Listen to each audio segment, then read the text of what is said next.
आजपासून कॅपराऊंड 3 साठी option form फिलिंगची process start होते. मग यावेळेला ऑप्शन फॉर्म भरताना नक्की तुम्हाला कोणत्या गोष्टींची काळजी घ्यायची आहे आणि कॅपराऊंड 3 चे कोणते वेगळे रूल्स आहेत जे तुम्हाला फॉलो करायचे आहेत हे आपण या व्हिडिओमध्ये बघणार आहोत. असे बरेच विद्यार्थी आहेत ज्यांना अजून देखील कॉलेजेस अलॉट झालेले नाहीये किंवा बरेच विद्यार्थ्यांच्या चुकीमुळे टियर 3 मधलं एकदम लोअर कॉलेज त्यांना अलॉट झाले किंवा असे पण आहेत ज्यांना टियर 3 शिवाय दुसरं कॉलेजच अलॉट झालेलं नाहीये. तर अशा सगळ्या विद्यार्थ्यांना माझं सांगणं आहे व्हॉट्सअप ग्रुपला जॉईन करा, लवकरात लवकर आम्हाला कॉन्टॅक्ट करा जेणेकरून तुम्हाला चांगलं तर चांगलं कॉलेज नक्की लागेल. टेन्शन घेऊ नका, 100% तुम्हाला चांगला गायडन्स करू. आणि यामध्ये मी पूर्ण option form proper step by step तुम्हाला भरून दाखवेल जेणेकरून तुमच्याकडून काही चूक होणार नाही. तर व्हिडिओ पूर्ण शेवटपर्यंत बघा. आणि जर तुम्ही व्हॉट्सअप ग्रुपला जॉईन झालेले नसाल तर लवकरात लवकर व्हॉट्सअप ग्रुपला जॉईन करा. तिथे तुम्हाला स्पॉट राऊंड असतील, ILS राऊंड असतील किंवा ॲडमिशन प्रोसेसच्या सगळ्या इन्फॉर्मेशन तुम्हाला तिथे लवकरात लवकर मिळतील. डिस्क्रिप्शन बॉक्समध्ये व्हॉट्सअप ग्रुपची लिंक दिलेली आहे. तर कालच सीट मॅट्रिक्स आलेली होती. सीट मॅट्रिक्समध्ये काही खूप जास्त जागा वॅकंट आहेत असं नाहीये. आणि आजपासून म्हणजे 16 तारखेपासून ते 18 तारखेपर्यंत 3 दिवस तुम्हाला ऑप्शन फॉर्म भरायचा आहे कॅपराऊंड 3 साठी. आणि 21 तारखेला तुम्हाला अलॉटमेंट दिसेल कॅपराऊंड 3 मध्ये जे काही कॉलेज तुम्हाला मिळालेलं असेल त्याची. आता कॅपराऊंड 3 साठी कोणते वेगळे नियम आहेत का हे आपण आता बघू. तर सगळ्यात पहिला नियम कॅपराऊंड 3 साठी म्हणजे पहिल्या 6 प्रेफरन्सचा. आता जर तुम्हाला पहिल्या 6 प्रेफरन्समध्ये या राऊंडमध्ये ऍडमिशन मिळालं तर मग डायरेक्टली तुम्हाला कॅपराऊंड्समधनं बाहेर व्हावं लागेल आणि कॅपराऊंड 4 मध्ये तुम्हाला जाता येणार नाही. म्हणजे तुमचं ते जे अलॉटमेंट आहे ते ऑटो फ्रीज होऊन जाईल. त्यामुळे पहिले 6 प्रेफरन्स तुम्हाला असे टाकायचे जे तुम्हाला लागूच शकत नाहीत. आता याचा प्रॉब्लेम कोणाला होणार आहे? ज्यांना 99+ आहेत, ज्यांना ऑलरेडी कमी ऑप्शन्स आहेत, मग त्यांनी आता काय करायचं तर तुम्ही TFWS चे ऑप्शन्स ऍड करू शकता. TFWS चे ऑप्शन्स जर तुम्ही ऍड केले तर मग ऑब्व्हियसली मेरिट खूप हाय असतं TFWSचं, ते तुम्हाला लागायचे चान्सेस थोडे कमी असतात. जेणेकरून तुमचे पहिले 6 प्रेफरन्स ते होतील आणि त्यानंतर मग तुमचे जे काही तुम्हाला लिस्ट टाकायची आहे ते तुम्ही टाकू शकता.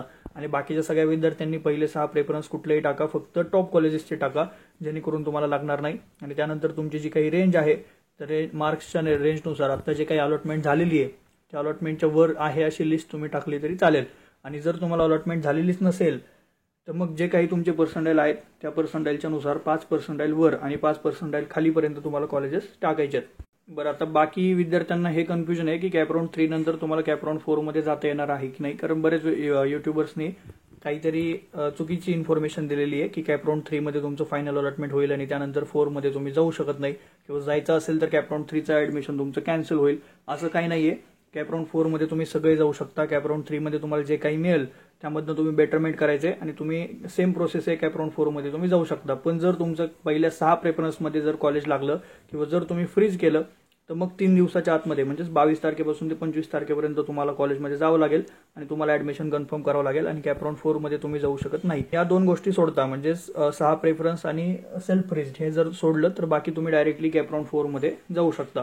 तर आता आपण डायरेक्टली फॉर्म कसा भरायचा हे आपण आता बघू. सगळ्यात आधी तुम्हाला इथे न्यू रजिस्ट्रेशन आणि ऑलरेडी रजिस्टर्ड हा जो टॅब दिसतो इथे तुम्हाला क्लिक करायचा आणि इथे तुम्हाला तुमचा ID आणि पासवर्ड टाकायचा आहे. ID पासवर्ड टाकल्यानंतर तुम्ही इथे सेंट्रलाइज ऍडमिशन प्रोसेस इथे याल. इथं आल्यानंतर मग तुम्हाला जो तुमचा ऑप्शन फॉर्म पहिला आहे तो ॲज इट इज तुम्हाला जर तसाच घ्यायचा असेल तर तुम्हाला इथे येस करायचं आहे. म्हणजे would you like to import options filled by you in previous CAP round असं तुम्हाला ऑप्शन दिसेल. इथे येस केल्यानंतर तुम्ही जे काही ऑप्शन्स आधी भरलेले होते ते तुम्हाला इथे डायरेक्टली आलेले दिसतील. ठीक आहे. मग त्यानंतर मग काय करायचं आहे तर इथं सेव्ह अँड प्रोसीड करा. सेव्ह अँड प्रोसीड केल्यानंतर कॅपराऊंड 1 आणि 2 मध्ये जो तुम्ही ऑप्शन फॉर्म टाकलाय तो करेक्ट असेल आणि त्यामध्ये जर तुम्हाला काही चेंजेस करायचे नसतील तर मग तुम्हाला हा जो ऑप्शन फॉर्म आता तुम्ही आपण घेतलेला येस म्हणून तर तिथे तुम्हाला सगळे जे ऑप्शन्स दिसत आहेत ते फक्त 1 बाय 1 टिक करायचे आहेत. सगळे टिक केल्यानंतर आणि इथे प्रेफरन्स पण त्यांनी ॲज इट इज तसंच ठेवलेला असतो जसा तुमचा कॅपराऊंड 1 मध्ये आणि 2 मध्ये असेल तो तुम्हाला फक्त सेव्ह अँड प्रोसीड करायचा आहे जर तुम्हाला यामध्ये काही चेंजेस करायचे नसतील तर. नंतर मग तुम्हाला इथे सेव्ह अँड प्रोसीड करायचं आहे. सेव्ह अँड प्रोसीड केल्यानंतर डायरेक्टली तुम्ही 3rd सेक्शनला जाल ऑप्शन फॉर्म समरीमध्ये. मग इथे मग तुम्हाला जर काही थोडेफार छोटे मोठे चेंजेस करायचे आहेत म्हणजे ब्रांच वर खाली काही करायचे असेल तर ते देखील तुम्ही इथे करू शकता. ऍड करू शकता, डिलीट करू शकता, सगळं तुम्ही इथे करू शकता.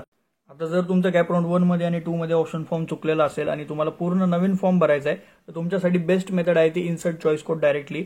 ही जी मेथड आहे त्यामध्ये तुमचं फक्त 5 मिनिटांमध्ये ऑप्शन फॉर्म बनवून होईल. त्यामध्ये फक्त तुम्हाला काय करायचं आहे तर जी काही काउन्सिलरने तुमच्या लिस्ट दिलेली असेल, आता ही जी आमची लिस्ट आहे लिस्ट तुम्हाला शेजारच्या टॅबमध्ये ठेवायची आहे. इथून तुम्हाला हे जे चॉईस कोड दिसत आहेत ते फक्त चॉईस कोड तुम्हाला कंट्रोल-C म्हणजेच कॉपी पेस्ट करायचे आहेत फक्त. आणि इथे आल्यानंतर परत एकदा तुम्हाला इथे पेस्ट केल्यानंतर जर तुम्ही इन्सर्ट चॉईस कोड डायरेक्टली म्हणले तर डायरेक्टली खाली तो चॉईस कोड इन्सर्ट होतो. प्रेफरन्स पण त्याचा इथूनच लागतो त्यामुळे बाकी काहीही मेहनत काही घ्यायची तुम्हाला गरज पडत नाही. इथून तुम्ही फक्त 5 मिनिटांमध्ये तुमचा ऑप्शन फॉर्म भरू शकता. हे कोणासाठी आहे तर ज्यांनी ऑप्शन फॉर्म कॅपराऊंड 1 मध्ये आणि 2 मध्ये चुकवलेला आहे आणि ज्यांना आता परत नवीन फॉर्म भरायचा आहे त्यांच्यासाठी. बाकी तुम्ही जर बरोबर भरलेला असेल तर तुम्हाला काहीही करायची गरज नाही आहे. ॲज इट इज तुम्ही इथून सबमिट करू शकता. मग इथून पुढे गेल्यानंतर परत सेम प्रोसेस आहे. तुम्हाला इथे कन्फर्म युअर ऑप्शन फॉर्ममध्ये तुम्हाला OTP वगैरे टाकावा लागेल आणि OTP वगैरे टाकल्यानंतर तुमचा ऑप्शन फॉर्म कन्फर्म होईल. OTP टाकण्याच्या अगोदर तुम्ही जे काही चेंजेस करायचे ते तुम्ही करू शकता. OTP टाकल्यानंतर तुम्ही काहीही करू शकत नाही. तर आता तुम्हाला कळलं असेल नक्की ऑप्शन फॉर्म कसा भरायचा, कसं सबमिट करायचं वगैरे. तर सगळ्यात एकच गोष्टीची तुम्हाला काळजी घ्यायची आहे ते म्हणजे पहिले 6 प्रेफरन्स तुम्हाला जे टॉप कॉलेज आहेत तेच टाकायचे, जेणेकरून तुम्हाला ते लागणार नाहीत आणि तुम्ही नेक्स्ट राऊंडमध्ये पार्टिसिपेट करू शकता. ज्यांना खूपच जास्त पर्सेंटाईल आहेत त्यांनी सगळे TFWSच्या ब्रांच पहिल्या 6 कॉलेजेसच्या टाकून द्या, जेणेकरून तुमचं ऑटोलॉक होणार नाही. म्हणजे मी 99+ किंवा 98+ पर्सेंटाईल वाल्यांसाठी सांगतोय. ग्रुपला नक्की जॉईन करा. व्हॉट्सअप ग्रुपला तुम्हाला सगळ्या महत्त्वाचे अपडेट्स मिळतील. पुढे ILS राऊंड आहे, स्पॉट राऊंड आहे, सगळी इन्फॉर्मेशन तुम्हाला आपल्या व्हॉट्सअप ग्रुपला मिळणार आहे. Thank you for watching this video.